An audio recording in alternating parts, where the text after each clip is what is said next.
Hello, it is your Astro Coach Sarah here for Wellness Astrology. This time for the moon in Taurus. This is March 30th through April 1st. So happy April Fools if you fool people. If you fool people, I think there's enough foolery in the world that we don't need to contribute, but hey, you do you, boo. How you doing from that solar eclipse new moon in Aries? Was that a doozy? Obviously, I'm recording this on the same day that I recorded because I'm wearing the same clothes. Um, all right, Moon in Taurus. Neptune is now in Aries. The stage is being set. We have Pluto in Aquarius. We have now Neptune in Aries. And by May, we will have Saturn in Aries, and by July, we will have Uranus in Taurus. So the stage is being set for the next foreseeable future of events. So anyway, I hope this is doing well for you. This is the moon in Taurus. So this is resources, earth things. The moon is exalted in Taurus, but the flavor of energy is likely a little different with Neptune now being in Aries. That also being said, the Venus is retrograde in Pisces, and she's going to conjunct the North Node in Pisces. And that's at 27 degrees Pisces. And Venus, the North Node, and Saturn, because Saturn is direct. By the time we get to the Libra full moon on April 12th, we're going to have a dance going on between Saturn, Venus, and the North Node in Pisces. So that's going to be some energy to pay attention to as Venus conjuncts the North Node right now. Venus will continue retrograde back to 24, so only 3 degrees. So really this conjunction starts now, but it's going to be more potent as the first week or two of April unfolds. We're going to have that Venus North Node Saturn situation. And so remember that Venus is exalted in Pisces. The moon is exalted in Venus's sign of Taurus, but Venus is retrograde. So, you know, this could still be breakups. This could still be resources. So finances, money, food, all of those things. You may be noticing disruptions. You may be noticing, um, your own clarity around like what you need to do to have resources if you need resources. You're really going to need to start thinking about that more and more and more as things continue to unfold. But this could also be finances, so money systems. We are going to see more things happening with money systems, shifting to digital currencies, shifting to more digital or like non-physical money things. In fact, didn't they stop making the penny? And so what's next? Like the nickel or the dime? Is that the next, physical money to start dissipating? Potentially. Um, so be kind of attentive to those types of things. I don't know crap about Bitcoin or crypto or any digital currencies. I know how to use like digital ways of making payments, but I don't know anything about like digital currencies. So I'm definitely no expert there. You would probably want to go watch somebody like Robert Phoenix or the Leo King. They know more about that stuff than I do, particularly the Leo King. He's been talking about that for years. Um, but you can be you can be a little proactive as far as like resourcefulness. And I feel like this is where a lot of people may start thinking about relocation, to be in a more resourceful place for themselves and their life and whatnot. But this is definitely a couple of days here where you're really going to want to think about what the first few days of Neptune and Aries is feeling like. Therefore, what you may need to do in order to, make changes in your life that you may need to start thinking about making. Um, I feel like too, creativity could be a thing with the Venus North Node in Pisces. That's some pretty beautiful energy. Some decisions that you may need to make if your person, your partner, your spouse is not upholding, giving you what you need. You interpret that however you would like. But do you have the type of relationship, whether it is romantic or otherwise, that you need, that you want, that supports you, that honors you, not only just financially or in the bedroom, but I mean emotionally, creativity, all of those things. Do you do fun projects together? Do you help each other out as far as who cooks, who cleans, who does the dishes?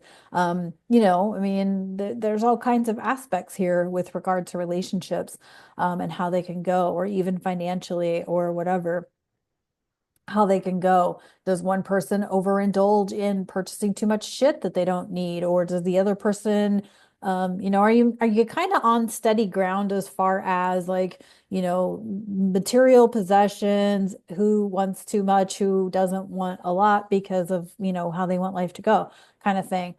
So lots of things to think about here with regards to resources, and whatnot. We have Mars, starting to move away from the square to Chiron, and therefore coming into that trine to Saturn. And that Mars trine Saturn is going to play into that whole Saturn Venus North Node in Pisces, right there around 24 to 26 degrees of Pisces. So if you've got any placements, planets at 24 to 26 degrees of Pisces, that's going to be a pretty potent spot to pay attention to. Even if you've got it at Virgo in, 24 to 26 of the mutable signs. So Virgo, Sag, and Gemini, that's going to be something to pay attention to, for the next couple of weeks or so, of just being aware of what's coming up, what's surfacing. This is Saturn karma, this is Saturn discipline, this is Venus exalted, which is beautiful, but it's also Saturn in the North Node. So you're having to maybe like let some bullshit, again, back to that whole victimhood thing. You're having to let go of some victim ways of being and be responsible for, or not even just responsible, but like ownership of yourself, what you want, ownership of the kind of life you want to lead, of ownership of your creativity, ownership, right? That could be a big term coming up here, because that North Node in Pisces, like ownership of your spirituality, ownership of your relationship with God, source, universe, ownership are you taking the time to meditate? Are you taking the time to yoga? Are you taking the time to understand your chakras? Are you taking the time to understand your clairs, your psychic senses? Or are you just complaining about the ones that you're missing? And all of those sorts of things. I feel like also too, like people who come to me and say, like, I guess I'm gonna start experiencing some weird shit because this is happening, that's happening. When we talk about our psychic senses as if they are a bully, or they are annoying, or as if they are like a pain in the ass, let's just say, when we talk about them that way, we're not inviting them to stick around. We're it's putting them in a negative light, shall we say. So you kind of want to be careful how you use your words around your psychic senses. Are you going to start experiencing some weird stuff? Probably. But is it really that weird? Because it's you, it's your experience. No, not really. Like I have had some weird psychic experiences in my life, and I continue to have some weird psychic experiences, and I just kind of go, oh, okay, that's the thing. Um, so anyway, health and well-being. This is a good time to, like I said, think about your resources, think about your nutrition, your food sources, how you are acquiring your foods. Are they nourishing foods? We're all going to have to be thinking about things to do with iron and zinc and calcium, because iron and zinc and calcium all work together in the body. And with more Aries energy, we are dealing with blood, and iron and things like that. So you're going to want to be attentive to those things. I'm not saying go take a bunch of supplements, don't misread, but go, find out what your medical situation is with regards to those things. So, that means that, are you consuming good quality meat? Um, or good quality fruits and vegetables, or are you just buying whatever's available at your store? I personally am a local butcher type of person. I like the local places. The meat just tastes better. It just the texture, it's just all around better. I think I've mentioned before, like making sure that you have an egg person or making sure that you have a farmer person if you're, wanting to purchase like a cow or a half a cow or whatever, or a pig or whatever, so that you've got beef and you've got pork, or you've got a resource for eggs, and whatnot. And so you may want to, check those things out so that you have those resources available for you, and whatnot. So anyway, let's see what's up with the tarot. We're in new energy. This is some brand new shit. Nobody alive today has experienced Neptune in Aries. So we are in some fresh new energy here. Um, and so we'll have to see how it all starts to unfold. I feel like I've been feeling it for a while. So, um,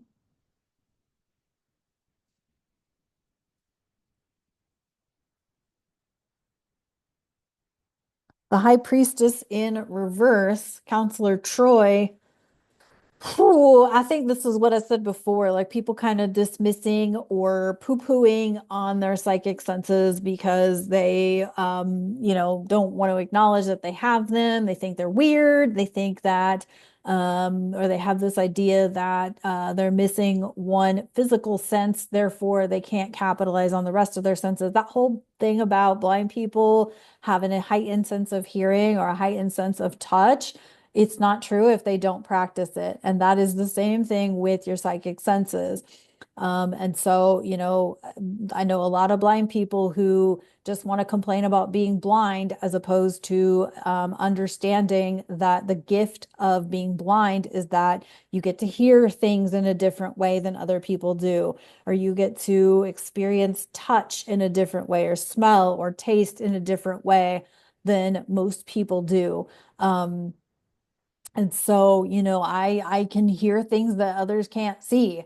I can feel things that other people can't experience with their eyeballs, right? People don't notice the weight of or the sound of water pouring into a cup, right? People don't notice that the pitch of the sound changes when you pour water into a cup. It sounds differently when it's at the bottom versus at the top of the cup, right? Same holds true with other things. There are things and pitches that I notice that other people who have vision don't notice because they're used to being able to see it. And so, but I have really learned over the years to, and this was, by the way, after a lot of healing work around being blind, being legally blind. I did a lot of work around it, including writing fuck you letters to being blind because I really hated being blind for so many reasons. But I feel like there's a lot of people that sit and stew in the shitty shit of being disabled or having a lack of sensory whatever, and neglect or um, avoid stepping into or accepting that because they're blind, that means that they get to experience the world a different way, right? They get to experience the world a different way. There are things that I have an understanding of in this world that I cannot explain to other people because sighted people don't get it. Sighted people don't understand it. And that's not a criticism to sighted people, but there's just ways that I engage in the world and interact in the world that, like, once I kind of like show it to people or explain it to people, they kind of get like, oh, huh. Like it's kind of mind blowing to them. But for me, it's like this is just this is just a part of my life. Like, but kind of like the cup and filling the cup with water, right? Or think about another like something that makes sound, right? Shaking a pill bottle or I can hear certain things in my house that I understand what those are, right? Do you know what I'm saying? Like but I mean, think about it. If you can't hear, you see or smell things differently, or you taste things differently, right? And there are people who have like no sense of smell, so they don't have the olfactory sense. And so, there's good and bad to that, right? So anyway, but the high priestess in reverse, that's what this is people who poo-poo on the fact that they have a limited sense, and don't want to accept that their other senses are heightened and they get to experience the world in a different way. This is also the same thing like I was just saying, people who think their psychic senses are weird or it's weird shit or it's fucked up or whatever. No, it's just how you experience the world differently. So that's that. Let's see what else we get in the tarot here. Um, we got the Knight of Starships in reverse. Didn't we just have this? Or no, we have the Queen. Okay, so the Knight of Starships is your inability to fight for emotional space, to experience what you need to experience. Your inability to, or your not, your unwillingness to fight for your emotional space or I mean most people we have it that we're not supposed to experience emotions, which is so ass backwards of being a human, or back asswards, or whatever the fuck the word is, of being human. And I have learned in my life that I need emotional space. I've learned that I need it. I take it. I accept it. And I grew up in a household where, oh, don't be mad, don't be sad. It ain't worth being this way or that way. The problem is whether it's worth it or not. I'm some sort of way about it, and it's okay. It's okay that I am such a way about it, and it's nobody else's problem or business that I am such a way about it. So anyway, let's see what's up with the angels and ancestors. I really should use this particular deck more often because I actually really like it. I think I heard about it from a coach that I have worked with over the years. She had it, and I was like, ooh, and I'm very glad I got it. Okay.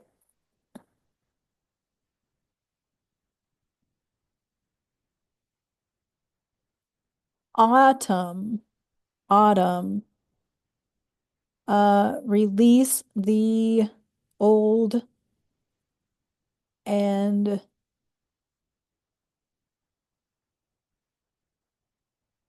release the old and rest. Mm-hmm. Yep.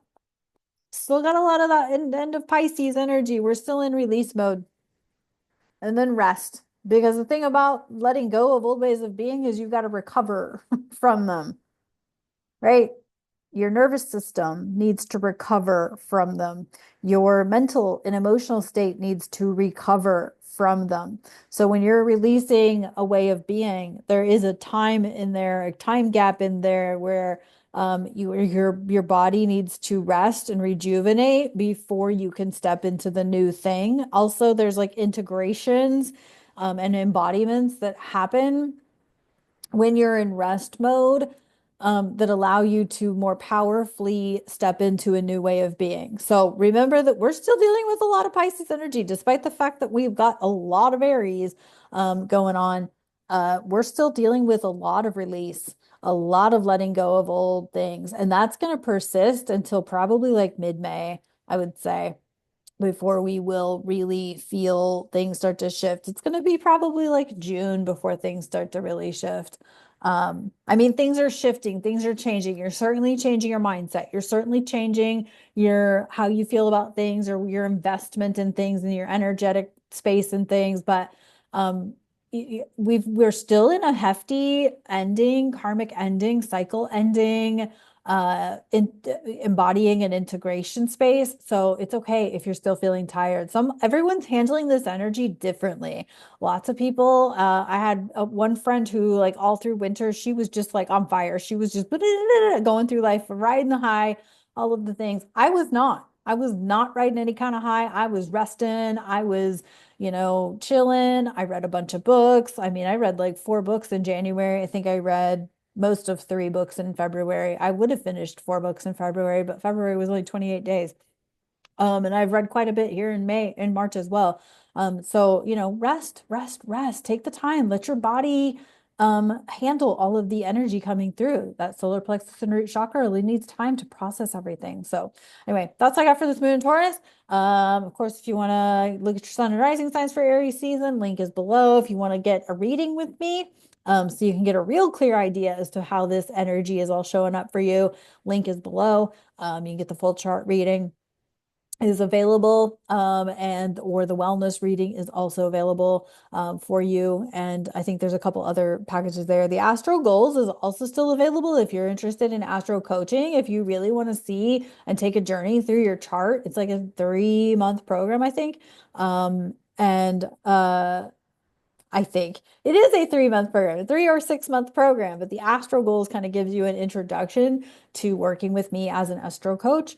And so, you can do a 3 months program with me and we can really work one-to-one on learning your chart, or you can do 6 months and we can really dive into, nodes and Pluto and your your soul's ascension journey and all of that. That's really fun. So anywho, all right, links are all below for all of the everything, and I will talk to you next time. Take care. Bye.